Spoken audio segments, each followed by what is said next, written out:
আল্লাহ নবী যে ওমরের ব্যাপারে বলেছেন, আনা খাতামুন নবিয়্যিন লা নাবিয়্যা ওয়ালা রাসূলা মিন বাদি লাউ কানা নাবিয়্যাম মিন বাদি লাকানা ওমর।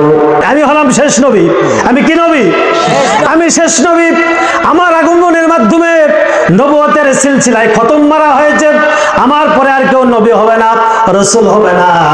তবে আমার পরে যদি কেউ বিশ্ব নবী হতো, সেটা আর কেউ না, সেটা হতো হযরত ওমর। সেটাকে হযরতে ওমর। কোন ওমর?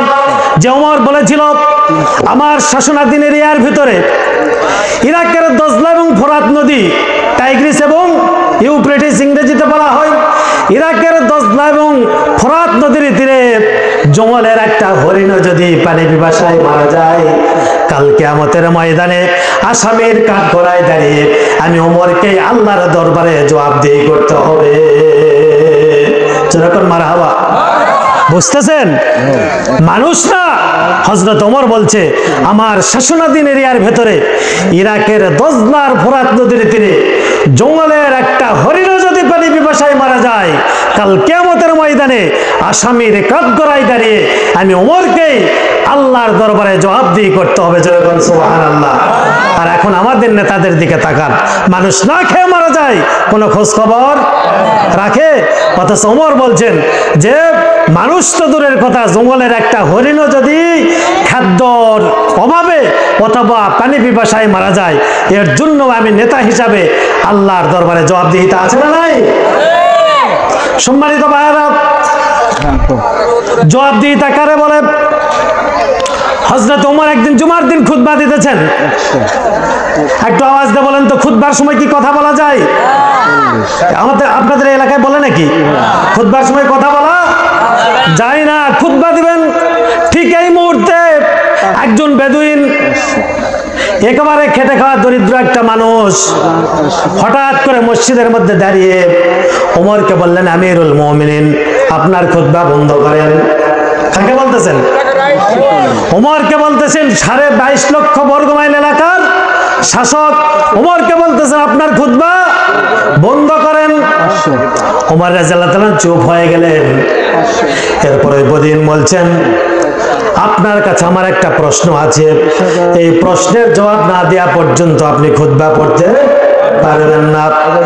গোটা মসজিদের মধ্যে পিনপতন নীরবতা বিরাজ করতেছিল, সবাই তাকিয়ে আছে কি প্রশ্ন করে। এবার বেদিন বলছে, ওমর তোমার গায়ে যে আমি জুব্বা দেখতেছি, এই জুব্বাটা এত লম্বা কেন? কথাগুলি কি বোঝা যায়? তুমি যে জামাটা পরছো, যে পাঞ্জাবিটা পরছো, এই জুব্বাটা এত লম্বা কেন? বাইতুল মাল থেকে যে পরিমাণ জামা দেওয়া হয়েছে, এই পরিমাণ জামা দিয়ে তো জুব্বা এত লম্বা হওয়ার কথা না। চিন্তা করেন, একজন দেশের প্রধানমন্ত্রী হওয়ার পরেও জনগণের কপালে যতটুকু জুটবে, নেতার কপালেও ঠিক ততটুকুই। খেয়াল করেছেন? আপনার গায়ের জুব্বা এত লম্বা কেন? প্রশ্নের জবাব না দেওয়া পর্যন্ত খুতবা পড়তে পারবেন না। বলতেছে একজন সাধারণ জনগণ। চিন্তা করে দেখেন তো, আপনার চেয়ারম্যান কি আপনি এই কথা বলতে পারবেন যে রাস্তা 4 হাত চওড়া হওয়ার কথা, এটা 3.5 হাত কেন? এখানে আলকাতরা এরকম কেন? পিচ উঠে গেল কেন? এরকম প্রশ্ন করতে পারবেন? কপালে কি আছে? কষ্ট আছে না নাই? কিছু না থাকলে অন্তত জেলের ভাত আছে।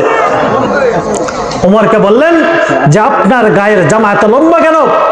বাইতুল মাল থেকে যে পরিমাণে জামা পাওয়া গেছে, আমাদের জামা তো আপনার মতো এত লম্বা হয়নি। সম্মানিত ভাইরা, হযরত ওমর খুতবা বন্ধ করলেন। করার পরে মেম্বারের উপর থাবা দিয়ে বললেন, এই মসজিদের মধ্যে কি আব্দুল্লাহ ইবনে ওমর আছো? আব্দুল্লাহ ইবনে ওমর মানে কি? ওমরের ছেলে আব্দুল্লাহ। আব্দুল্লাহ আছো কিনা? এক প্রান্ত থেকে আব্দুল্লাহ দাঁড়ায় গেলেন, বললেন, লাব্বাইক ইয়া আমিরাল মুমিনিন, উপস্থিত আছি। আপনার ছেলে উপস্থিত। ওমর বললেন, এই বেদুইনের প্রশ্নের জবাব দে।